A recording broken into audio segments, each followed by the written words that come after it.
अस्सलामुअलैकुम students, welcome back to my channel. आज की वीडियो में मैं आपके साथ केमिस्ट्री शेयर कर रही हूँ क्लास 9 की। तो इसमें हम क्या करेंगे, हम चैप्टर 1 की रीडिंग करेंगे और उसकी एक्सप्लेनेशन करेंगे।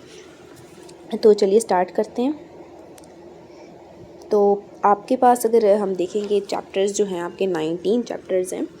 तो इसमें आप सबसे पहले क्या करें कि जो बेसिक्स चैप्टर्स हैं पहले आप वो कर लें, फिर आप बाद में दूसरे चैप्टर्स कर लें। जब तक आपको बेसिक नहीं आएगा तब तक आप दूसरे चैप्टर्स भी नहीं कर पाएंगे। तो आपने पहले दिन से ही इसको लगन के साथ पढ़ना है, बहुत अच्छे तरीके से पढ़ना है, ताकि आपके तमाम कॉन्सेप्ट्स जो हैं वो क्लियर रहें।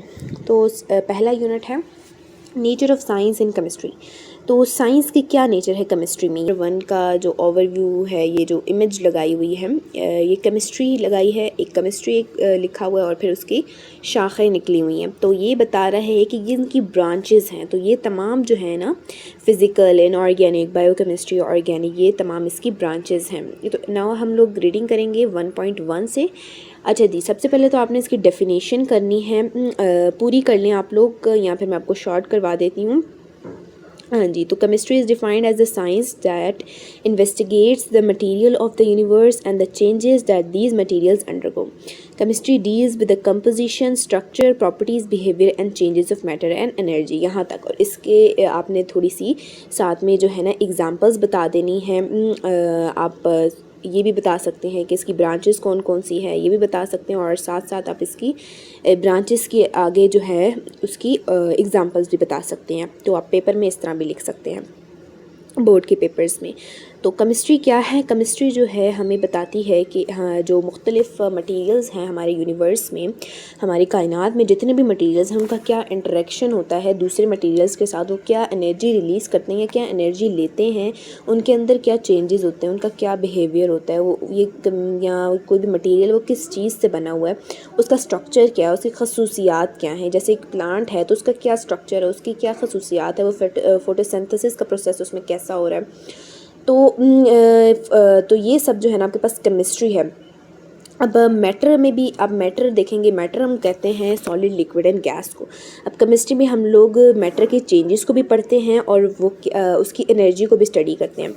अच्छा जी, अब हम मूव करते हैं आगे। Understanding the fundamental concepts of chemistry. अगर जब तक हम लोग फंडामेंटल कॉन्सेप्ट यानी कि बेसिक कॉन्सेप्ट्स नहीं समझेंगे केमिस्ट्री के, तब तक हम लोग मुश्किल चीज़ें भी नहीं समझ पाएंगे, हम लोग आगे भी नहीं बढ़ पाएंगे जब तक आपको बेसिक चीज़ें ही नहीं पता होंगी।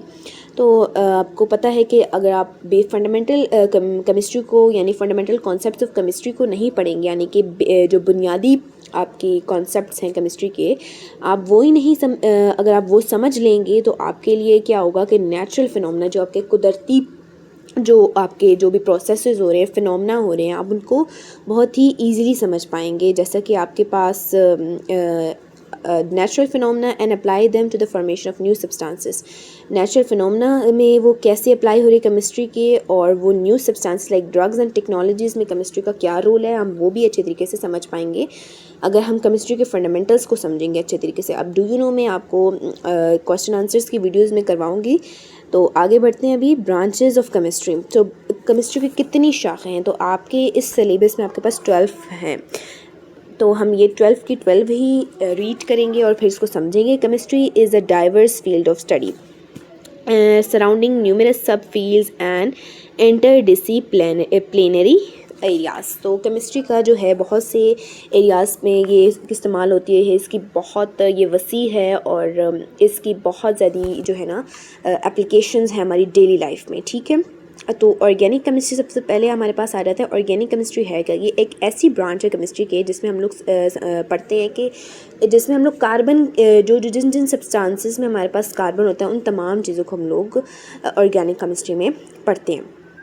ठीक है, अब हमारे पास सिर्फ carbonates, bicarbonate, oxides and carbides जो हैं, ये जो जिनमें प्रेजेंट होगा वो ऑर्गेनिक केमिस्ट्री में नहीं है। तो यानी कि ये वाले सब्सटेंस जो हैं आपके पास इनऑर्गेनिक केमिस्ट्री में आएंगे। ठीक है, तो ये आपके पास ऑर्गेनिक केमिस्ट्री नहीं है। आपके एमसीक्यूज़ के वाले से ये जो नेम्स हैं ये बहुत इंपॉर्टेंट है। नाउ इनऑर्गेनिक केमिस्ट्री हम लोग पढ़ते हैं। Inorganic chemistry is a branch of chemistry that deals with elements and their compound is except organic compounds. Inorganic chemistry में वो तमाम substances या elements आ जाएंगे जो organic chemistry में नहीं होंगे. ठीक हो गया. इनऑर्गेनिक केमिस्ट्री में बेसिक डिफरेंस ये है कि इसमें आपके पास कार्बन कंपाउंड्स नहीं होंगे. अच्छा जी, फिजिकल केमिस्ट्री क्या है? Physical chemistry is a branch of chemistry that deals with laws and theories to understand structure and changes of matter. Physical chemistry में हम लोग जो हमारे पास कानून हैं, जो हमारे पास थ्योरीज हैं, जो मुख्तलिफ साइंटिस्ट ने प्रेजेंट की होती हैं, पेश की होती हैं, वो जो उससे हम क्या करते हैं, मैटर की चेंजेस को अंडरस्टैंड करते हैं कि मैटर में क्या चेंज हुई है. तो उसके स्ट्रक्चर को हम लोग जब स्टडी करते हैं तो जब भी कोई आप देखेंगे फिज़िकल आपके पास चेंज आ रहा है, जैसे एक पानी है वो धुएं में तब्दील हो गई, यानी कि गैस में तब्दील हो गई, आपके पास फिज़िकल चेंज आप इसको देख सकते हैं. आप भाप जो धुआं है उसको तो आप देख सकते हैं, तो इसका मतलब ये फ़िज़िकल चेंज है. तो मतलब जितने भी आपके पास फ़िज़िकल चेंजेस हैं वो तमाम आपके पास फ़िज़िकल केमिस्ट्री में ही आएंगे. और फिज़िकल केमिस्ट्री एक ऐसी ब्रांच है केमिस्ट्री की जो कि कानून हैं जितने भी मतलब कि केमिस्ट्री के कानून हैं और जितने भी थ्योरीज़ हैं उनको हम लोग लेते हैं that deals with the laws and theories to understand structure and changes of matter, ताकि हम लोग मैटर के तमाम इंटरेक्शंस को पढ़ सकें और उसके चेंजेस को पढ़ सकें और उसके स्ट्रक्चर में हमारे पास फिजिकल, यानी कि जो आप सामने देख सकते हैं ना चीज़ों को, जैसे एक प्लांट का स्ट्रक्चर क्या हो सकता है वो हम इसमें स्टडी करते हैं फिज़िकल केमिस्ट्री में. ठीक है. अब हम पढ़ते हैं नंबर 4 है एनालिटिकल केमिस्ट्री. एनालिटिकल केमिस्ट्री में हम लोग किसी भी चीज़ की मैयर करते हैं किसी चीज़ को. आपने आगे लिख लेना है कि इट इज़ मैयर. ठीक है, ये आपने एक छोटा सा लिख लेना है, ये आपको याद दिलाएगा. इसमें हम लोग किसी न किसी चीज़ को मैयरिंग के बारे में स्टडी करेंगे. तो analytical chemistry the branch of chemistry that deals with the methods and instruments for determine the composition of matter and properties of matter. अच्छा, एनालिटिकल केमिस्ट्री एक ऐसी ब्रांच है केमिस्ट्री जिसमें हम लोग स्टडी करते हैं कि किन किन मेथड से, किन किन इंस्ट्रूमेंट से हम लोग, यानी कि इंस्ट्रूमेंट्स आप कह लें आलात से हम लोग जो है मैटर की प्रॉपर्टीज़, मैटर की खसूसियात को जान रहे हैं. यानी कि एक मैटर है, कोई भी मैटर हो गया, उसमें वो उसकी क्या क्या खसूसियात हैं, वो किन किन चीज़ों से मिलकर बना हुआ है और उसकी क्या प्रॉपर्टीज़ हैं, यानी कि अगर हम लोग उसका बॉइलिंग पॉइंट क्या है एक्सेट्रा. तो ये तमाम चीज़ें ये प्रॉपर्टीज़ में आ जाएंगी आपके पास. ठीक है. नाउ अब हम पढ़ेंगे बायोकेमिस्ट्री. तो बायो मीन्स लाइफ होता है और केमिस्ट्री का मैंने आपको मतलब बता दिया पहले ही. तो बायोकेमिस्ट्री एक ऐसी ब्रांच है केमिस्ट्री में जिसमें हम लोग फिज़िकल एंड केमिकल चेंजेस जो कि किसके अंदर हो रहे हों, लिविंग ऑर्गेनिज्म के अंदर हो रहे हों, उसको हम लोग बायोकेमिस्ट्री कहते हैं. अब बायो मीन्स का मतलब होता है लाइफ. अब ये जो डेफिनेशन होगी इसकी वो लाइफ से रिलेटेड होगी, यानी कि हम जितने भी लिविंग ऑर्गेनिज्म हैं उनकी बॉडीज़ के अंदर जो भी केमिकल रिएक्शंस हो रहे हैं वो हम लोग बायोकेमिस्ट्री में स्टडी करते हैं. Now moving towards environmental chemistry. So environmental chemistry is the branch of chemistry that deals with the study of chemical and toxic substances that pollute the environment and their adverse effects on human beings. अच्छा जी, ये एक ऐसी branch है chemistry में जिसमें हम लोग study करते हैं कि किन किन केमिकल्स की वजह से या कौन कौन से जो तेज़ाबी आपके पास सब्सटेंस होते हैं या टॉक्सिक सब्सटेंसेस जो कि जिसका इन्वायरमेंट माहौल पे गहरा असर होते हैं, बहुत ही बुरा असर मुरतब होता है और उसके जो है हमारे लिविंग ऑर्गेनिज़म पर बहुत बुरे असरात मुरतब होते हैं. तो हम लोग वो जो तमाम स्टडी है वो हम लोग इन्वायरमेंटल केमिस्ट्री में स्टडी करते हैं. अब जैसे ओजोन लेयर जो है हमारे ये जो अर्थ के गिर्द बन रही है उसकी हमारे इंसानों पर क्या उसके गहरे असरात मुरतब हो रहे हैं. अब एसिड रेन जो कि बहुत ही बुरी है हमारे लिविंग ऑर्गेनिज़म के लिए, तो वो जो है हमारे पास एसिड रेन एक बहुत ख़तरनाक चीज़ है. तो आप इसमें लिख सकते हैं इन्वायरमेंटल केमिस्ट्री में आपने ये एग्जाम्पल आगे लिख लेंगे. अगर आपको इन तमाम की एग्जाम्पल्स चाहिए तो मैं उस पर एक सेपरेट वीडियो भी बना दूँगी और या फिर मैं आपको जब क्वेश्चन आंसर्स करवाऊँगी तब भी आपको करवा दूँगी. अब करते हैं हम लोग 7th डेफिनेशन है इंडस्ट्रियल केमिस्ट्री. सो ये जो है हमारे पास डेफिनेशन ये हमारे पास इंडस्ट्री के रिलेटेड होगी, यानी कि ये एक ऐसी ब्रांच है केमिस्ट्री की जिसमें हम लोग बड़ी बड़ी चीज़ों की जो है प्रोडक्शन के बारे में स्टडी करते हैं कि उसको हम लोग किन किन मेथड से जो है बड़ी बड़ी चीज़ों को हम लोग जो प्रोड्यूस कर सकते हैं.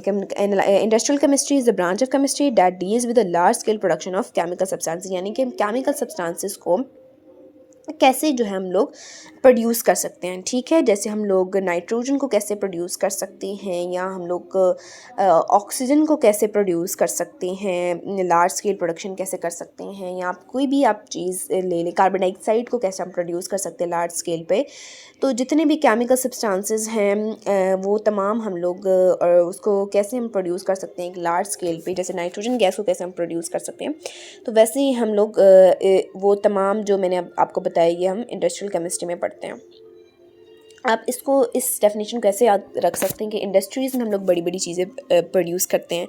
तो इस तरीके से आप लोग इस डेफिनेशन को याद कर सकते हैं। मेडिकिनल केमिस्ट्री, तो इसको हम प्रोनाउंस करेंगे मेडिसिनल केमिस्ट्री या मेडिकिनल केमिस्ट्री। तो the branch of chemistry deals with the study of interaction between drugs and biological targets as well as the development of new medicinal agents।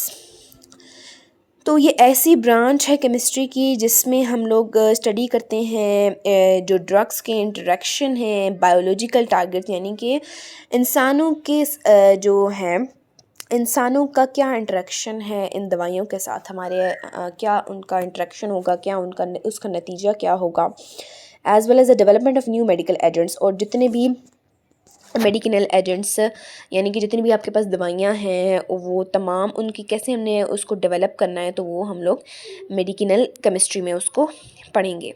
Polymer chemistry में आपको बाद में पढ़ाती हूँ, सबसे पहले मैं आपको जियो केमिस्ट्री पढ़ा देती हूँ क्योंकि ये ईजी है। अब जियो मीन्स होता है आपके जो अर्थ होता है, जियो मतलब अर्थ, एंड केमिस्ट्री आपको मैंने पहले ही बता दी केमिस्ट्री क्या होता है। केमिस्ट्री जिसमें हम लोग केमिकल्स के इंट्रैक्शन के बारे में, प्रॉपर्टीज़ के बारे में, उसके लॉज एंड थ्योरीज से रिलेटेड जो हमने पढ़ा था वो तमाम जो है हमने केमिस्ट्री के अंडर आता है कि लॉज एंड थ्योरीज़ किस तरह हमें हेल्प करती हैं कि हमने किसी भी चीज़ को अगर हमने देखना हो कि ये इसकी नेचर क्या है, ये इसमें इसका स्ट्रक्चर क्या है, ये तमाम चीज़ें हम लोग केमिस्ट्री में पढ़ते हैं।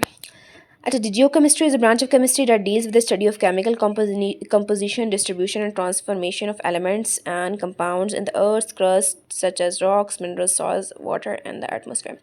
तो geochemistry हम लोग अर्थ के इंटरनल स्ट्रक्चर के बारे में डीपली स्टडी करते हैं कि उसकी सॉइल कैसी है, उसका पानी ज़मीन में कितना है, और क्रस्ट कैसा है अर्थ का, और चट्टानें जो होती हैं यानी कि अर्थ के बारे में ये हम लोग इसमें स्टडी करते हैं, इंटरनल स्ट्रक्चर के बारे में स्टडी करते हैं, और बाकी अर्थ के बारे में भी हम लोग स्टडी करते हैं कि अर्थ में कितना पानी मौजूद है और अर्थ में कितनी मिनरल्स कितने हैं, ठीक है, उसका एटमॉस्फेयर कैसा है। तो ये तमाम हम लोग जियोकेमिस्ट्री में स्टडी करते हैं। तो आप लोग जो है इसकी डेफिनेशन पुरानी बुक से भी कर सकते हैं, न्यू बुक से भी कर सकते हैं, आपकी मर्ज़ी है, आपको जो आसान लगे वो आप कर सकते हैं। तो न्यूक्लियर केमिस्ट्री है, न्यूक्लियर केमिस्ट्री में हम पढ़ते हैं the branch of chemistry that deals with the changes that occur in atomic nuclei. वो तमाम चेंजेस जो कि एटॉमिक न्यूक्लियाई में होता है वो हम लोग न्यूक्लियर केमिस्ट्री में पढ़ते हैं। अब जब भी आपके पास न्यूक्लियर केमिस्ट्री का वर्ड आता है तो आपने फ़ौरन से दिमाग में लाना है कि वो तमाम चीज़ें जो कि एटॉमिक न्यूक्लियाई में होता है, ठीक है, उसको हम लोग न्यूक्लियर केमिस्ट्री में उसको हम न्यूक्लियर केमिस्ट्री में स्टडी करते हैं। अब हम पढ़ते हैं एस्ट्रोकेमिस्ट्री। एस्ट्रोकेमिस्ट्री is the branch of chemistry that deals with the study of chemical processes and reactions that occurs in astronomical environments such as stars, planets, comets and interstellar space। यानी कि जितनी भी चेंजेस ये हो रही हैं हमारे स्पेस में, स्टार्स में, प्लैनेट्स में, और जितने भी यानी एस्ट्रोनॉमी के बारे में हम लोग इसमें स्टडी करते हैं डीपली। हमारा रह गया था polymer chemistry, the branch of chemistry that focuses on the study of polymers like there types, properties, uses, importance and types of polymers is called polymer chemistry. अच्छा, हम लोग इसमें जो है ना पॉलीमर की तमाम प्रॉपर्टीज़, उसकी क्या अहमियत है, उसकी कितनी टाइप्स हैं और वो उसकी क्या यूजेस है, वो तमाम हम लोग इसमें स्टडी करते हैं। अच्छा जी, examples of synthetic polymers include nylon bearings, plastic bags, polythene cups, polystyrenes, और हमारे पास इसके एक्सपोजी ग्लू भी है। तो इसमें हमारे पास इसके एग्जांपल्स है, जैसे कि हमारे पास पोलीस्टाइलिन कप हो रहे, पोलीथाइलिन कप्स हैं और पोलिस्टर्स हैं हमारे पास। और आप इन सब की पिक्चर्स जो है ना गूगल कर सकते हैं, आपको बहुत अच्छी तरीके से ये समझ आ जाएगी कि ये किस बारे में स्टडी हो रहा है, ठीक है। और ग्लू के बारे में भी हम लोग इसमें, मतलब ग्लू किस तरह बनती है, उसके क्या यूजेस हैं, तो ये तमाम हम, जैसे कि एक पॉलीमर केमिस्ट्री में हमारे पास ग्लू भी आ जाती है। और ये तमाम जो है ना स्टिकी सब्सटेंसेस आप कह लें, उस ये तमाम स्टिकी सब्सटेंसेस भी इसमें इंक्लूडेड है। तो आज के लिए इतना ही काफ़ी। और अगर आपको इसके अलावा भी इसी सब्जेक्ट पे वीडियोस चाहिए तो आपने मुझे कमेंट करना है और इस चैनल को लाइक करना है, सब्सक्राइब करना है, कमेंट करना है। नेक्स्ट वीडियो के लिए अल्लाह हाफ़िज़।